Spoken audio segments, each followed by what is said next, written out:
So ito na mga kababayan ang pinakamainit na balita patungkol po kay Senator Amy Marcos mga kabatid, na kung saan sandamakmak po na kahihiyan mga kababayan ang inabot ng presidential sister noong makipag-diskurso siya mga kabatid dito kay DPWH Secretary Vince Dizon. No, and ito lang mga kabatid, itong si Amy sobrang yabang talaga mga kababayan. No, dahil matapos po siyang matalo sa argumento nilang dalawa ni Vince Dizon mga kabatid, abay, yung mga tirada ni Amy kay Secretary Vince Dizon ay may kasama na pong pang-iinsulto. Isa po yung tanda mga kabatid kay Amy na bukod sa wala na siyang alam, no, ubod pa siya ng kayabangan. At yan po ang ating pag-uusapan ngayon mga kababayan sa bidyong ito. Pero bago tayo magpatuloy mga kabatid, huwag niyo po sanang kalimutan na i-like ang ating video para i-share pa po ni YouTube sa iba pang hindi pa nakakapanood. So for context mga kababayan, panoorin muna natin, no, itong kahihiyan na ginawa dito ni Amy at bigyan po natin ng ating personal na opinion at reaction. Real talk lang po, kasi eto nga, nandito tayo na galit lahat ng tao, parang linoloko naman tayo nito. Kayo nagpakaltas, ipapabalik muli. Ano ba, sa loob ng 2 buwan, ipapakaltas ba ulit? Gusto kong malaman, real talk konti Ilan ba talaga? Ito may real talk pa siya nalalaman dito, pero mamaya mga kapatid, siya yung i-real talk dito na Secretary Vince Dizon. At alin ba yung mga project na dumaan na sa early procurement sa panahong ito? Ilan ba talaga? Meron ba na mga projects na pinag-uusapan na nasa loob ng NEP sa budget ng Pangulo, nag-undergo na ng early procurement? Meron na ba? Kasi ang balita, takot lahat. Totoo bang meron o hindi? Wala pa pong dumadaan sa early procurement dahil po hindi pa klaro kung ano yung mga proyekto talagang mapapasa. Wala pa po. Tama naman yun. Siguradong sigurado kayo, wala ni isa. Zero. Opo. So wala tayong pinag-uusapan. Tama po ba? Tama. Sa ngayon. Sa ngayon po, wala pa po. So, ang ibig sabihin niyan, dati-rati talagang hinahabol yung early procurement ng October para hindi ma-delay ang project. Kasi aabutan talaga ng tag-ulan. Hindi po ba? Tama po yun. O kung ganon, mag-a-adjust ka ng lahat ng ABC, sigurado na madidelay. Totoo po yan, Madam Chair. So ito mga kapatid, no. Ang tanong ni Amy Marcos dito kay Secretary Vince Dizon is ganito. Sabi niya, Secretary, ilan na ba yung mga proyekto, no, na nakalista dito sa National Expenditure Program ng Pangulo ang dumaan na sa early procurement? Sa mga hindi nakakaalam kung ano yung early procurement mga kabatid, ito po yung ginagawang bidding, no? Maagang bidding na ginagawa ng Bids and Awards Committee bago pa lumabas yung GAA. 'Di ba? Na kung saan mga kababayan, nagsasayang po ng pera dito kung tutuusin ang gobyerno. Bakit kamo? Magpapabid sila na mas maaga mga kabatid ayon doon sa mga proyekto na nakalista sa National Expenditure Program, samantalang hindi naman lahat ng nakalista doon sa National Expenditure Program ng mga projects mga kababayan para sa susunod na taon ay maaaprubahan, no? Kasi ang NEP kasi mga kabatid, para kasi ang online shopping app, no? Diyan na lang natin i-example ang NEP, no? Para kasi ang online shopping app na kung saan mga kababayan, tulad natin, 'di ba? Pagka malayo pa yung sahod natin, minsan nag-i-scroll tayo dito sa ating shopping app tulad ng Lazada. Tapos pag may nagustuhan tayong mga tawag nito, binibenta diyan sa Lazada at hindi pa tayo sigurado sa ating sasahurin, hindi pa tayo sigurado sa magiging budget natin, no? Ina-add to cart muna natin, 'di ba? Ganon din po itong National Expenditure Program mga kababayan. So lahat na nakalista dyan ngayon mga kapatid sa National Expenditure Program, no, technically parang naka-add to cart pa po yan. No? Hindi pa sure kung ma-check out yan pagdating ng budget, pagdating ng GAA. 'Di ba? So ang paliwanag ni Secretary Vince Dizon dito, yes ma'am, no, wala pa po tayong hindi pa po nagsagawa ng early procurement dahil inaantay pa namin kung ano yung mga proyekto na maaaprubahan at masasama dyan sa GAA. 'Di ba? So ang sunod na tanong ni Amy, so ibig sabihin dito Secretary, madidelayed yung mga projects natin, no? Sabi naman ni Secretary Vince Dizon, yes po. madidelayed talaga. Kasi after pa ng GAA, pag lumabas na yung GAA, doon pa lang sila magsasagawa mga kapatid ng bidding, particular doon sa mga proyekto na naaprubahan po sa General Appropriations Act. No? So, delayed talaga yan. 'Di ba? So, ito namang si Aimee mga kababayan, hindi siya makaintindi. No? Hindi siya makaintindi at parang pinapamuka niya ngayon mga kapatid dahil naka-live to eh. No, nilalive na itong Bicam ngayon eh. Pinapamuka niya ngayon sa harap ng taong bayan na pangit ang nangyayari ngayon sa DPWH dahil lahat ng proyekto na papasok sa 2026 ay delayed. 'Di ba? Kumbaga mga kababayan, parang gustong ipakita ni Aimee dito na palpak na naman ang gobyerno dahil delayed ang project sa 2026. Oh, yun yung ini-insist dito mga kapatid ni Aimee Marcos. Pero kung tutuusin, no, may downside din ang mga kapatid, ang early procurement.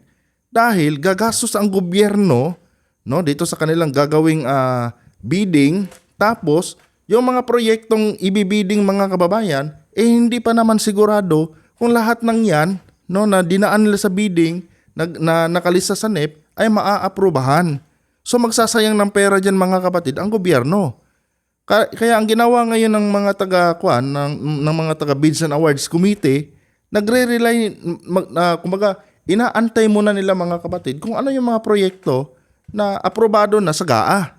At doon sila magsisimulang magbid. No? Nang sa ganon, walang masayang na pera. At ang downside lang downside lang dito, no, madidelayed talaga yung projects. Kasi doon pa lang sila magsisimulang magbid pag alam na nila kung ano yung mga proyekto na aprobado na sa GAA. 'Di ba? Pero itong si Aimee mga kapatid, hindi niya naintindihan ni Aimee to eh. Hindi ko pwedeng sabihin na hindi naintindihan ni Aimee. Kanya nga lang mga kababayan, gusto lang talaga niyang ipakita sa taong bayan na palpak na naman ang gobyerno dahil sa 2026 delayed yung ating mga proyekto. Eto, pakinggan nyo pa. Doon na madidelay. Totoo po yan, Madam Chair. So ang hinaharap natin talagang madidelay. Opo, dahil Delay nga. pag-delay ang early procurement, marami pong mga proyekto for 2026 na madidelay. So Sigurado ang po yan. hinaharap natin talagang malungkot ang first and second and even third quarter aabutin ng ulan. O, di ba? Yan ang point niya mga kapatid. O, gusto niya ipakita sa mga nanonood ng Bicam na palpak na naman ang gobyerno. Malungkot na naman yung 2026 natin. Dahil halos 3 quarter na madidelayed yung mga projects. Pero kung tutuusin mga kababayan, nakatipid tayo dyan eh. No? Nakatipid po tayo dyan mga kapatid. Dahil gaya ng sabi ko sa inyo kanina, ang downside kasi ng early procurement mga kababayan is gagastos po ang gobyerno ng napakalaki mga kapatid sa bidding, no? Tapos, hindi naman lahat ng nakalista doon sa NEP maaaprobahan yan pagdating ng GAA. Kasi meron nga tayong tinatawag mga kapatid na budget ceiling. Ngayon, kung hanggang saan lang yung budget ceiling, kung ano lang yung kakayanan ng budget ceiling mga kapatid, hanggang doon lang. No? Hindi mo pwedeng ipilit yung ibang mga proyekto na hindi na pasok doon sa ibinigay na budget ceiling sa atin ng DBM. Kaya nga tayo nagka-problema ng 2025 national budget mga kababayan, no? Dahil yung mga buhayang mga politiko, 'di ba? Wala yung mga proyekto nila mga kapatid, wala po doon sa NEP. Pero pagdating ng GAA mga kababayan, ang daming insertion. Oh. Tapos yung budget nun kinuha nila sa unprogram funds. Oh. Yun po yung yun yung butas mga kapatid sa 2025 national budget. Ngayon, nagiging maingat na mga kababayan itong DPWH at itong Bids and Awards Committee, no? Para masigurado at walang masayang na pera ng gobyerno, antayin na lang muna natin kung ano yung lalabas na mga proyekto na naaprubahan sa GAA, no? Pero itong si Aimee mga kapatid, no? Ginagamit niya ito. No, itong magandang ideyang ginawa ngayon ng DPWH at ng tawag nito at ng taga Bids and Awards Committee, ginagamit niya ito para pasamain ang gobyerno. Oh. Ganon ang gustong ipakita ni Amy dito. Kaya kung iintindihin mo yung kanyang sinasabi dito at wala kang alam sa mga ganitong bagay, parang sasabihin mo, palpak na naman ang gobyerno ni Marcos, delayed na naman yung mga projects. Oh. Pero kung tutuusin mga kababayan, kung aaralin mo to, sasabihin mo talaga sa sarili mo, good, tama yan. No? Kahit delayed, basta tuloy ang project, walang problema. No? At least, na-maximize natin yung ating pondo. Hindi yung, hindi mo pa nga alam kung ano yung aaprubahan dyan sa gaan ng mga proyekto. Magpapabidding ka na. Oh, yun kasi yung typical na ginagawa dati mga kababayan. Pero dahil dito sa issue ng flood control mga kapatid, no, itong anomalya sa flood control, natuto na po ang taga DPWH at itong mga taga Bids and Awards Committee. No? Kaya ang ginagawa nila ngayon, gusto nilang antayin muna kung ano yung mga proyekto na lalabas dun sa GAA bago sila magbidding. Oh, kasi kung tutuusin mga kapatid, itong 2026 national budget, bantay sarado na po ito ngayon. Especially sa mga insertion mga kababayan. Kaya nga nila-live na to ngayon eh. Oh. Ito na yung mga kapatid. Kumbaga, ni-restructure na ang sistema. Oh. Ngayon si Amy mga kababayan, hindi pabor dito. Bakit ka mo? Hindi kasi pabor sa mga Duterte to eh. Oh.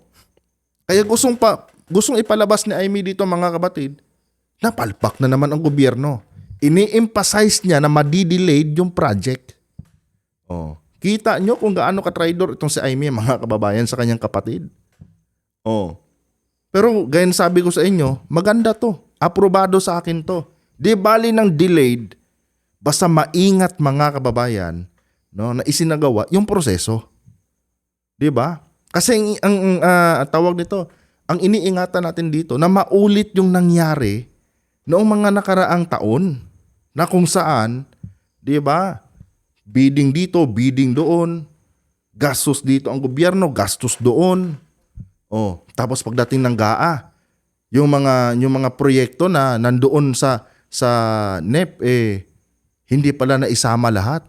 Tapos, no, kanya-kanyang singit dito ngayon sa GAA, puro insertion. Oh. 'Di ba?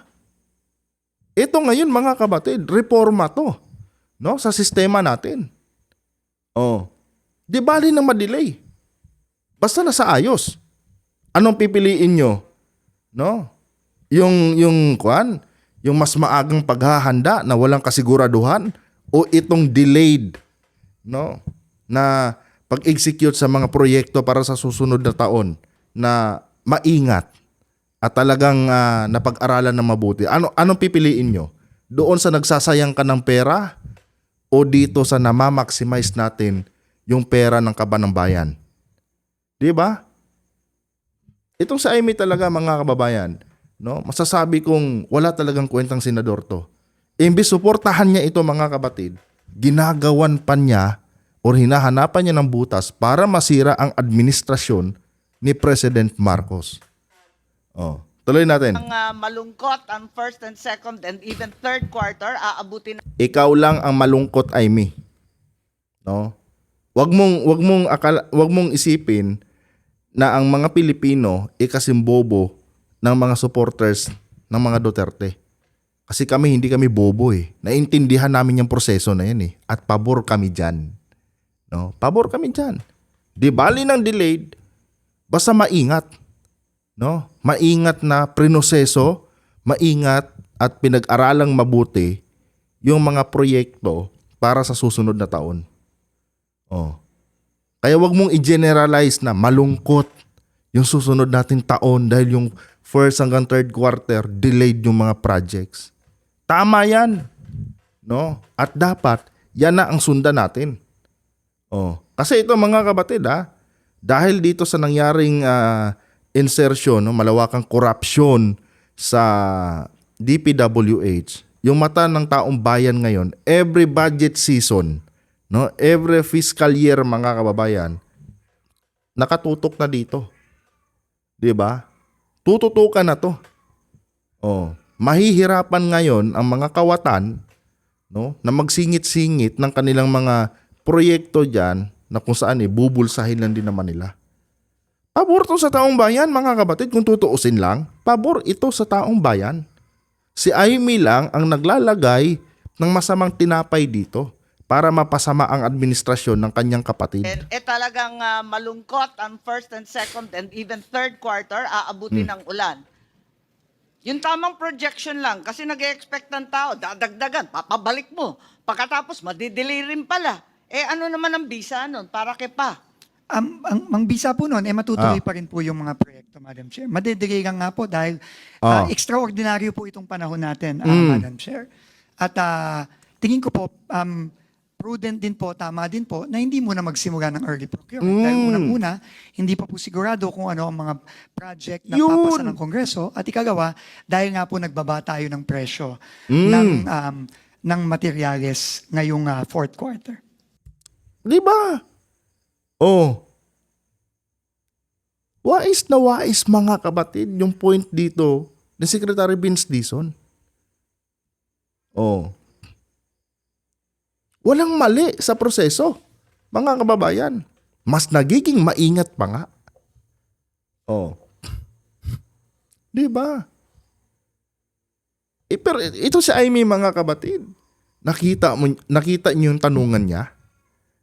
Hindi magiging malungkot yung susunod na taon natin dahil from first quarter hanggang third quarter, delayed lahat ng projects. Pero dito, mga kababayan, sinupalpal siya ni Secretary Vince Dizon.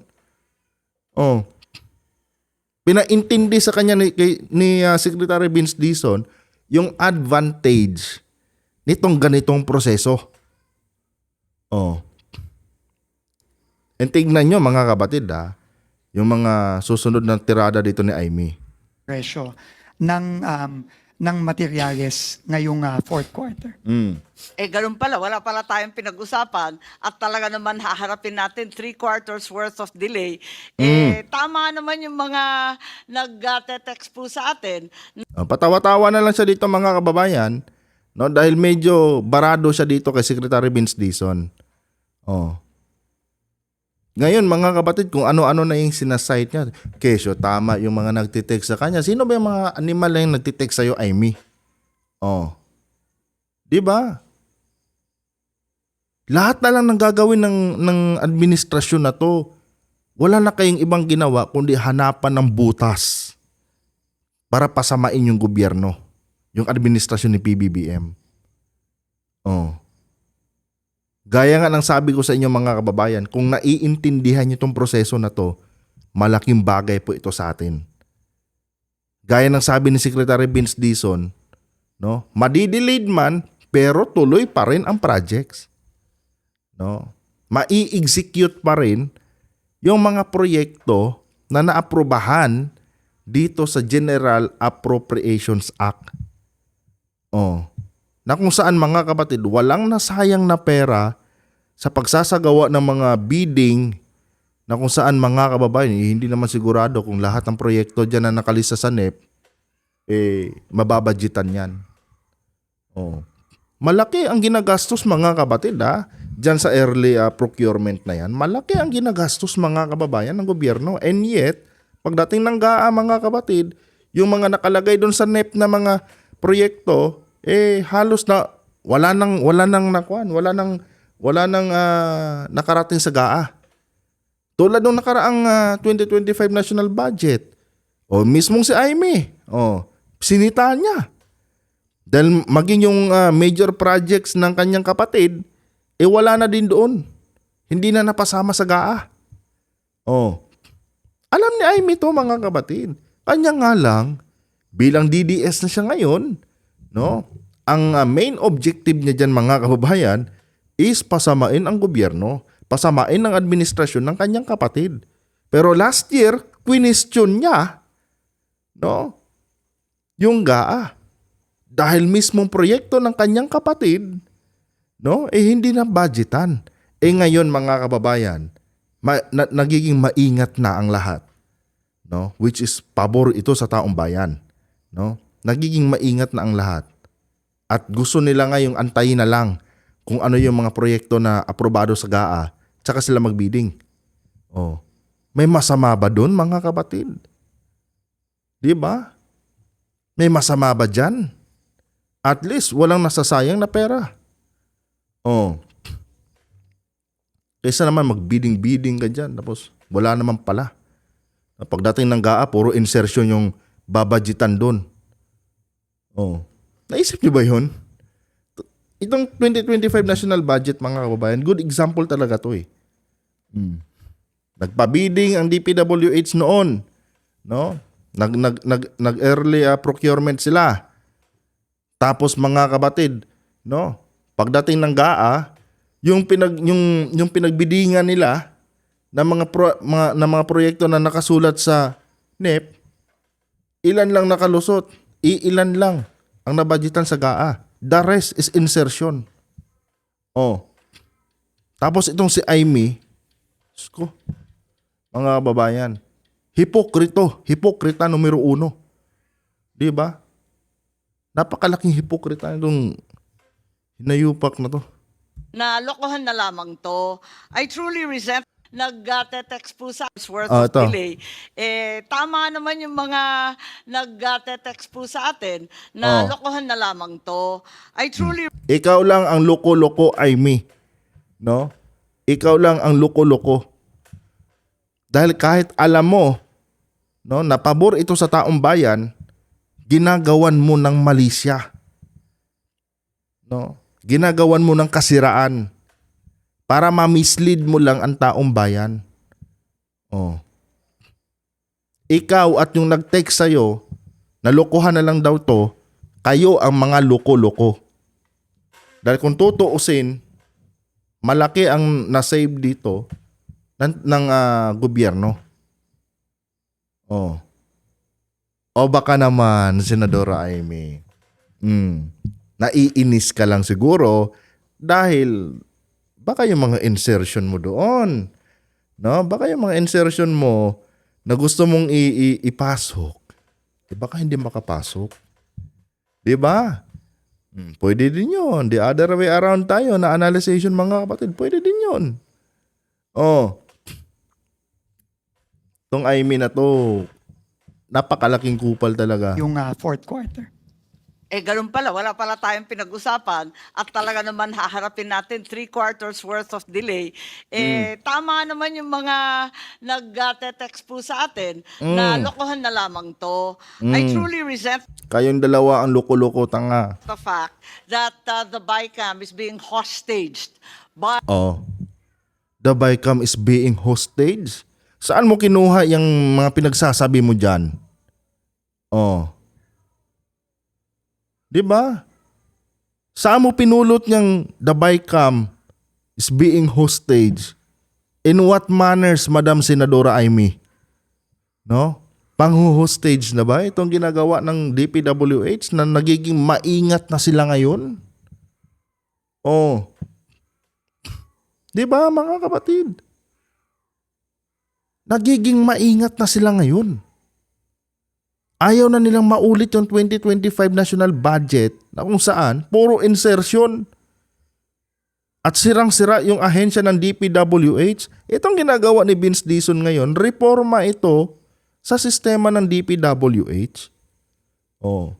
Noong nakaraan, may sinita sa kanya, no? May pinuna sa kanya yung tawag nito, yung anak ni ni Senator Loren Legarda na loko-loko din. Diba? Itong si Libiste. Oh, anong ginawa ni Secretary Vince Dizon doon sa isang tao niya? Tinanggal niya. Oh, hindi pa ba sapat sa inyo to? Sinusubukan na nga eh. No, na ayusin yung ahensya ng DPWH dahil sirang-sira na ang pangalan nito. Tapos ikaw, no? Eksena ka ngayon dyan? Kung ano-ano mga insinuation ang mga pinagsasabi mo, na kesyo may nag-text sa'yo, nalukuhan na lang ito. Diba? Tapos ngayon, hino-hostage. Oh, saan mo kinuha yung hino-hostage? Diba? Ego mo lang eh dahil Talo ka sa argumento nyo eh.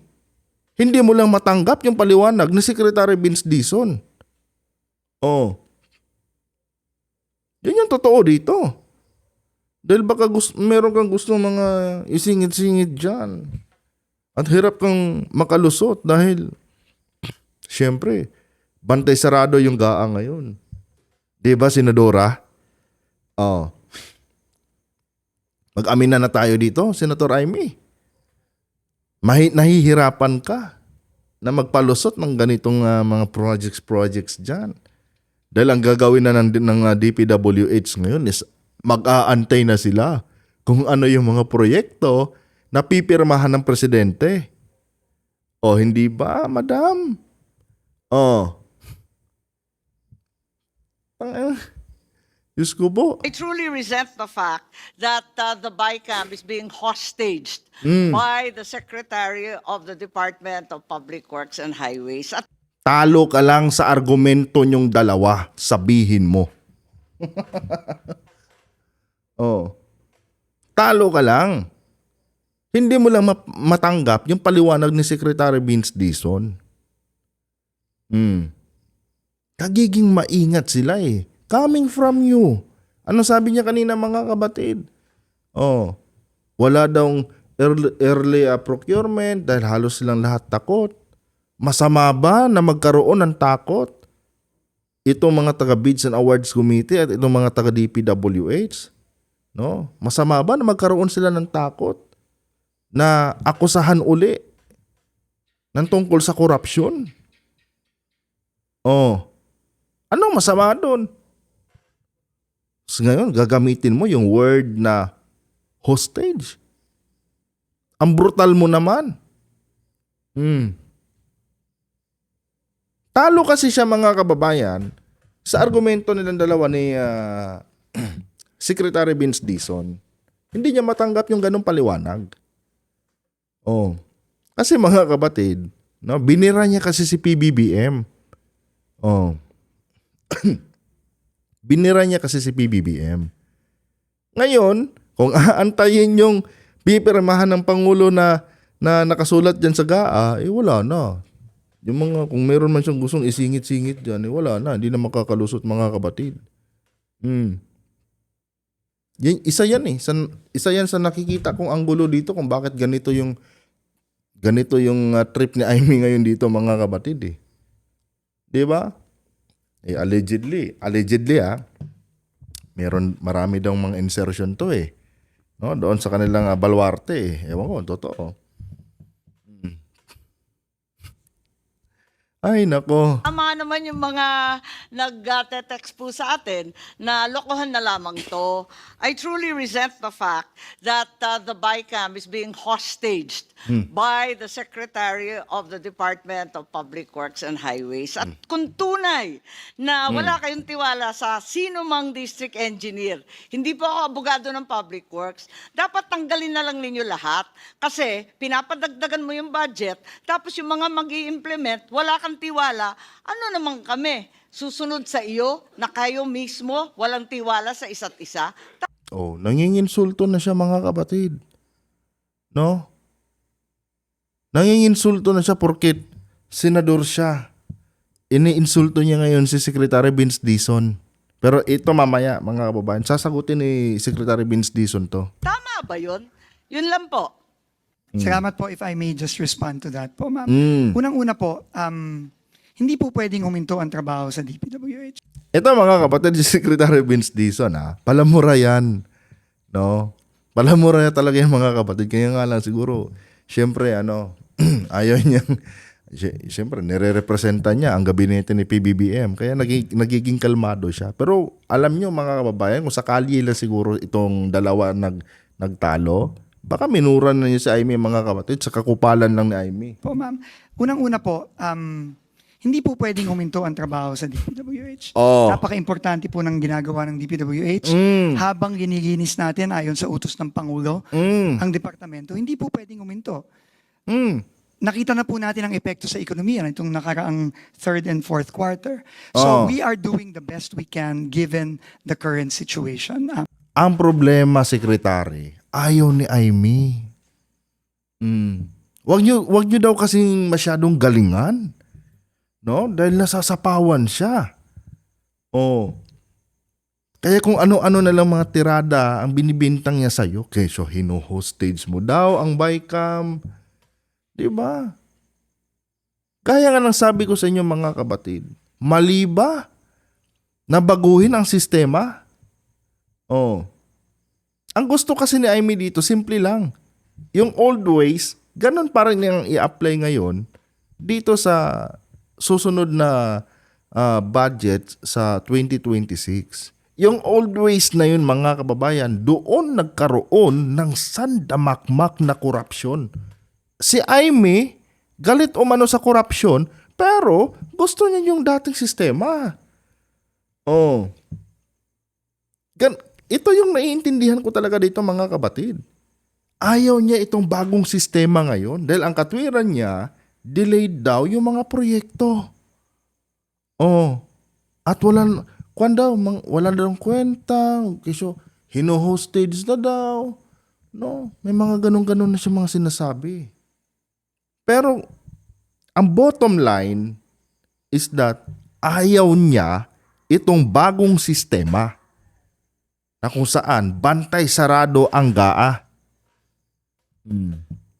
Kaya mga kabatid, dismayado siya noong malaman niya na walang early procurements na nangyari. Oh. Diskarte ni Vince Dizon yan dahil meron siyang mandato galing sa presidente na linisin, reformahin ang DPWH. At eto lang ang nakikita niyang paraan, no? Para mareforma, mabago ang sistema ng DPWH. Oh. Hindi lugi ang taong bayan dito.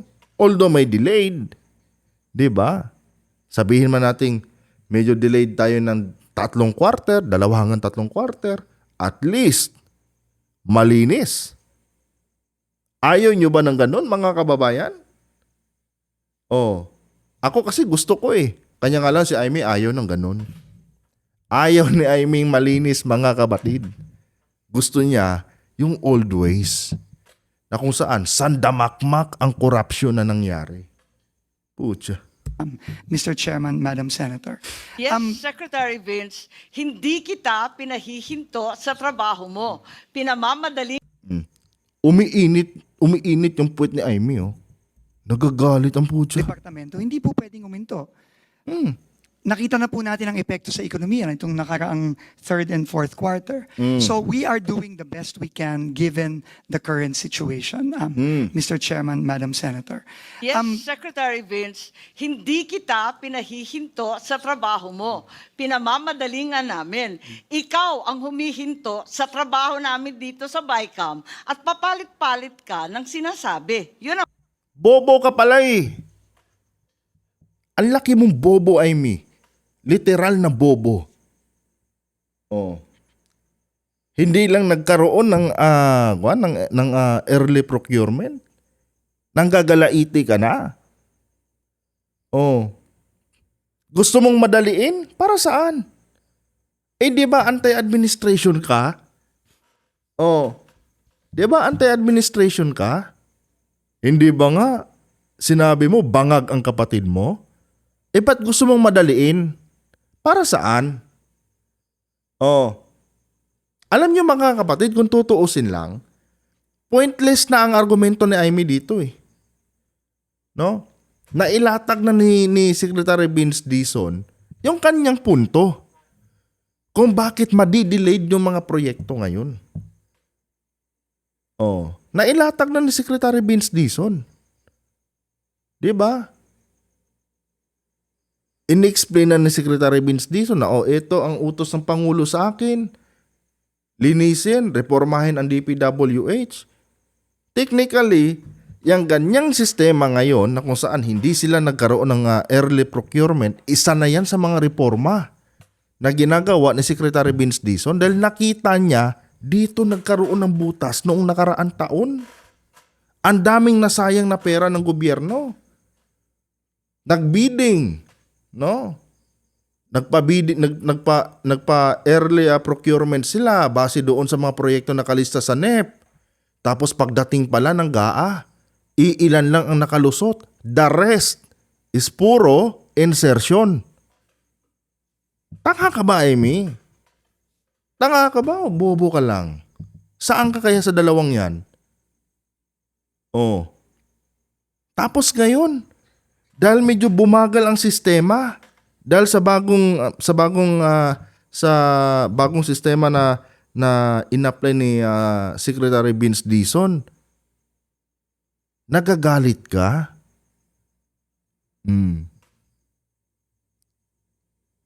Ang gusto kasi ni Amy, mga kabatid, babuyan.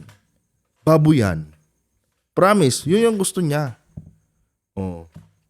Madaliin? Bakit mo nabubulol ako.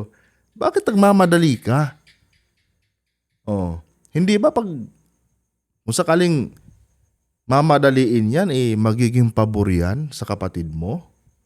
Dahil yung mga proyekto, mai-execute agad ng mas maaga? Oh. Hindi ba ikakaganda yan ng administrasyon ng kapatid mo? Kanya nga lang, nakita na kasi ni Secretary Vince Dizon yan. Na oo, mabilis nga dahil ahead. No? Bago pa ang BICAM, may preparation na. Tapos na, naplansya na. Yung mga yung tawag nito, yung pag-award sa mga nasabing proyekto na nasa NEP. Oh. Ang problema lang, yun na nga, pagdating ng GAA, lahat ng pinaghirapan nilang tawag nito, pagbidingan dyan na nakalista sa NEP, iilan lang ang makakalusot. Tapos, halos insertion na lahat.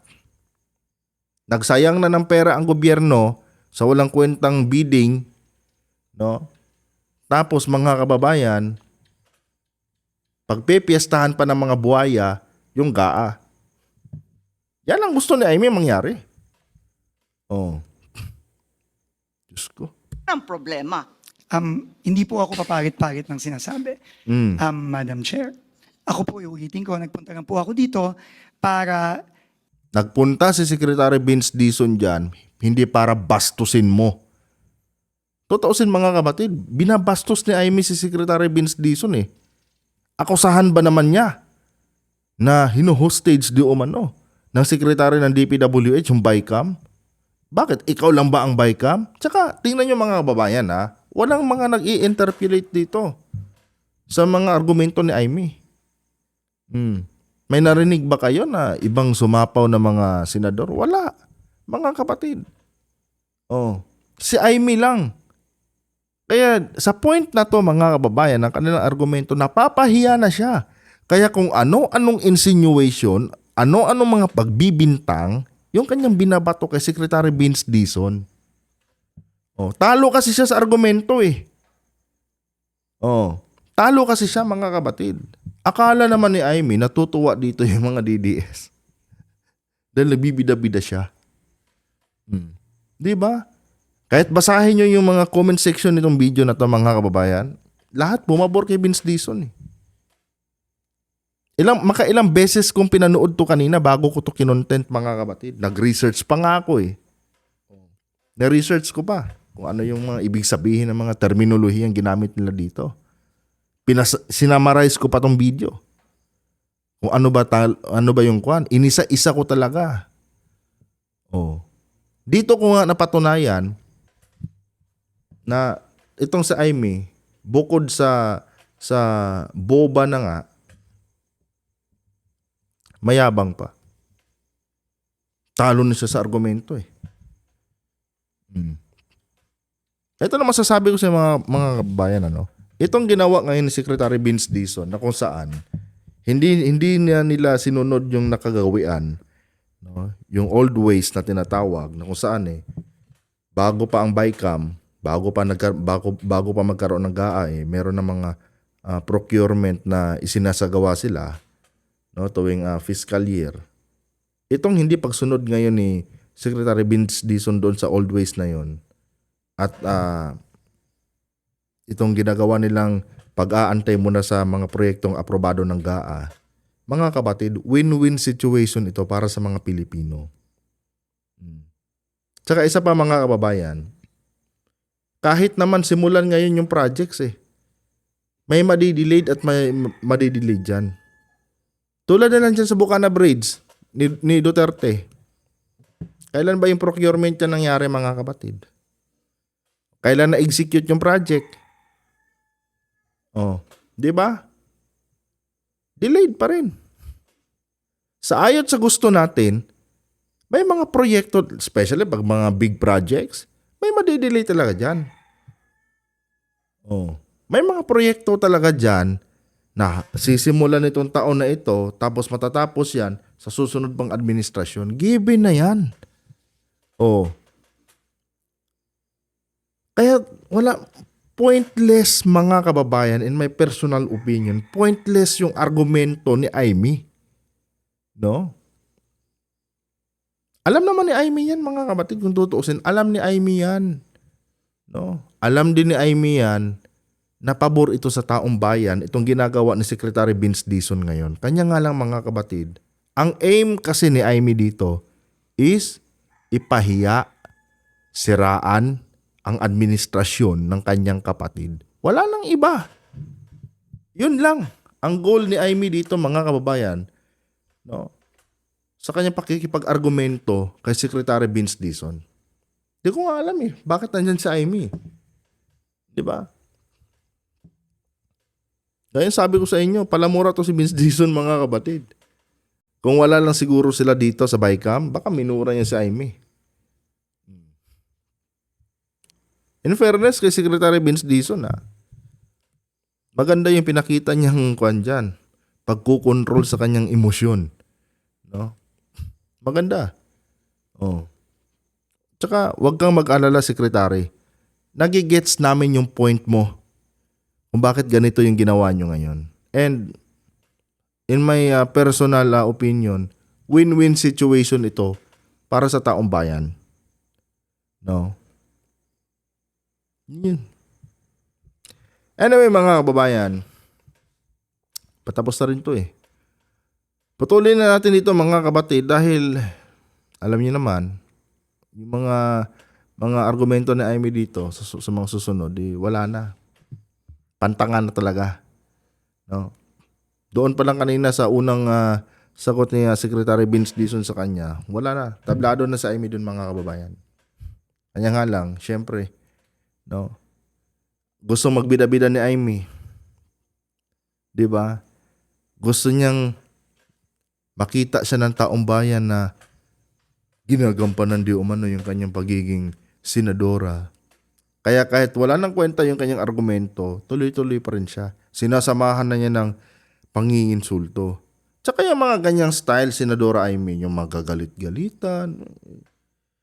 Noon bumenta yan sa panahon ni Tulfo. Pero ngayon, wala na, Senadora Amy. Hindi na uso yan. Di ba? Hindi na bibenta sa taong bayan yung mga ganyang style mo. Anyway mga kapatid, kung nagustuhan niyo po ang ating talakayan ngayon, huwag kalimutan na i-like ang ating video para i-share pa po ni YouTube sa iba pang hindi pa nakakapanood. Bubulo. Sa mga hindi pa nakakapanood. Alam niyo mga kababayan, it's 2:19 in the morning, no? Nung nire-record ko itong video na to, kaya medyo inaantok na rin ako, tutuusin.